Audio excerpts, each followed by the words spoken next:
વલસાડમાં કાયદો અને વ્યવસ્થા જાળવવા નીકળેલી પોલીસ પર જ હુમલો થયાની ગંભીર ઘટના સામે આવી છે. ઉત્તરાયણ પર્વ નજીક છે ત્યારે પ્રતિબંધિત ચાઇનીઝ દોરીનું વેચાણ અટકાવવા ગયેલી વલસાડ સિટી પોલીસની ટીમ પર બુટલેગરોની જેમ હવે દોરી વેચનારાઓ પણ બેફામ બન્યા છે. મોગરવાડી વિસ્તારમાં રેડ કરવા ગયેલા પોલીસ જવાનને મહિલાઓ સહિતના ટોળાઓએ માર માર્યો હતો. જોકે પોલીસે પણ કડક કાર્યવાહી કરી 5 શખ્સોને ઉચકી લીધા છે. વલસાડ સિટી પોલીસના ડી સ્ટાફને બાતમી મળી હતી કે મોગરવાડીના નાગેશ્વર મંદિર પાસે એક મકાનમાં પ્રતિબંધિત ચાઇનીઝ દોરીનું વેચાણ થઈ રહ્યું છે. આ બાતમીના આધારે સિટી પોલીસના જવાનોએ ત્યાં રેડ કરી હતી.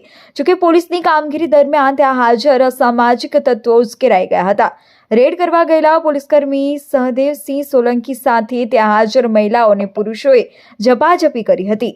પોલીસ કર્મીને માર માર્યો હતો. પ્રતિબંધિત દોરી પકડવા ગયેલી પોલીસ પર જ હુમલો થતા વાતાવરણ તંગ બની ગયું હતું. ઘટનાની જાણ વલસાડ સિટી પોલીસ ટીમને થતા તાત્કાલિક સ્થળ પર પહોંચી આરોપીઓને પકડી પાડ્યા છે અને ઇજાગ્રસ્ત પોલીસકર્મીને સારવાર અર્થે ખસેડવામાં આવ્યો હતો.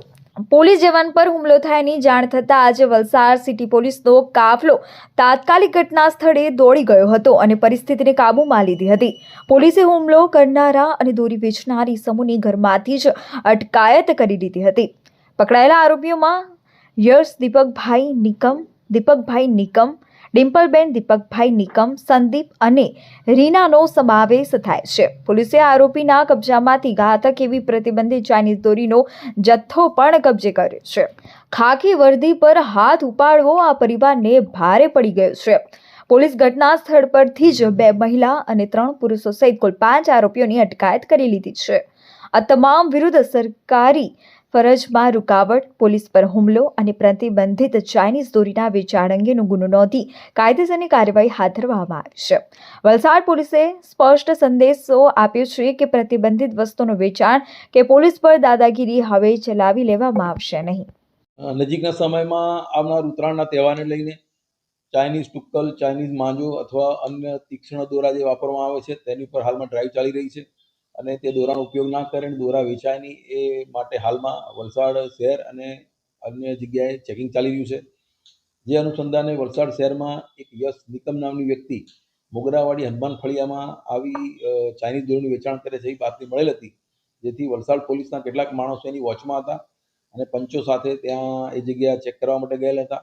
તે દરમિયાન આ યશ નિકમની પાસે ચાઇનીઝ દોરી હોવાનું માલુમ પડતા તેને ચેક કરવા જતા આ યશ નિકમની સાથે સંદીપ અને દીપક અને અન્ય 2 સ્ત્રીઓ એ બધી ભેગા થઈને આ પોલીસ ઉપર હુમલો કરેલો અને પોલીસે એ દરમિયાન અન્ય પોલીસની મદદ માંગતા ફરીથી એની પર હુમલો કરવામાં આવેલો અને એ હુમલા દરમિયાન એના કપડાં પણ ફાડી નાખવામાં આવેલા અને અન્ય પોલીસ પહોંચી જતા પછી એને મારમાંથી બચાવવામાં આવેલો.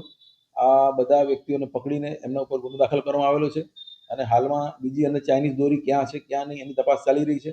આ તપાસ દરમિયાન આ દોરી ક્યાંથી લાવી એવું પૂછતા આ યશ નિકમ નામનો વ્યક્તિ પોતે મહારાષ્ટ્રથી લાવેલો અને એનું વેચાણ કરતો હતો એવું હાલ સુધીમાં જાણવા મળેલું છે. પોલીસ કર્મચારી હાલમાં સારવાર હેઠળ સિવિલ હોસ્પિટલમાં છે. એને આંગળીમાં ફ્રેક્ચર હોવાનું અને શરીર ઉપર મૂઢ માર મારેલાનું હાલ જાણવા મળેલ છે અને આ ચાઇનીઝ દોરી બાબતે હાલમાં વધુ તપાસ ચાલુ છે અને એ બીજી દોરી ક્યાં છુપાઈ રાખી છે એ બાબતે હાલમાં આરોપીને સાથે રાખી રિકન્સ્ટ્રક્શન પંચનામું પણ કરવામાં આવેલ હતું.